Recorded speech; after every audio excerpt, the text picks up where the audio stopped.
this morning's U.S. Bank Economic 360, we'd like some advice on how to afford a Mercedes-Benz, but instead, U.S. Bank Senior Vice President Jim Russell is talking about federal budget and spending. A number of deadlines are closing in on us, Jim. Let's talk about what Congress needs to do here. So, what is on the front burner right now? We've got a couple of important things pending, Brian. The first thing is called the sequestration cuts. These are due to kick in on March 1st, so 2 or 3 weeks from now. We're going to hear a lot of talk from Washington about these. These are important because they mean jobs. Yeah, what do we expect out of this? Yeah, what is on tap here is the federal government is likely to start spending cuts of $85 billion between now and October 1st of this year, and an additional $110 billion next year. It's a program to cut and bring the deficits down by $1.2 trillion over the next decade. But again, federal job cuts and spending cuts mean jobs reductions. That will slow our GDP this year by 0.7%, and at a GDP growing at 2.2% right now, that's a meaningful slowdown. So we're very concerned about how this plays out.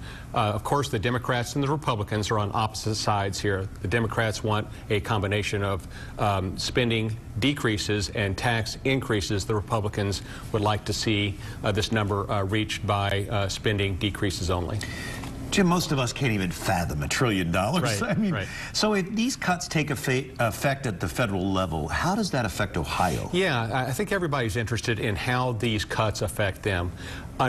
Fortunately for Ohio, and we've got some graphics on this, Ohio is by and large one of the states that is impacted amongst the very least. What you see here are the few of the states at the very top of the list.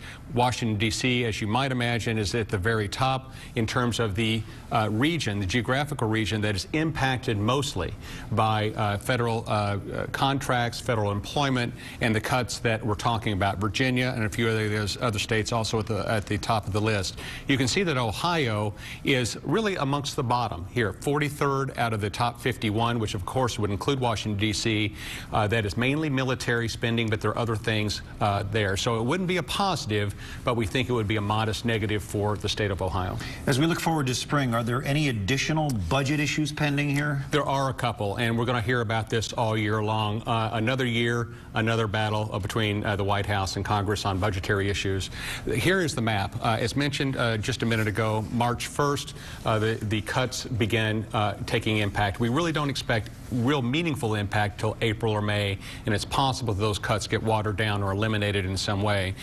On March 27th, the government literally runs out of money.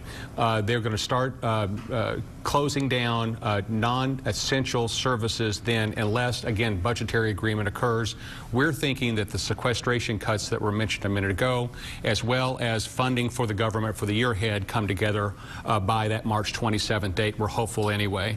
And again, May 17th is when the budget ceiling expires. We think that gets pushed until July or August, but another battle looming there. So really, as we look at the year, Brian, it's really a series of arguments as we move forward. Something to look forward to. Yeah, an interesting first quarter. Yes, sir. All right, Jim, we appreciate you and U.S. Bank. Thank you.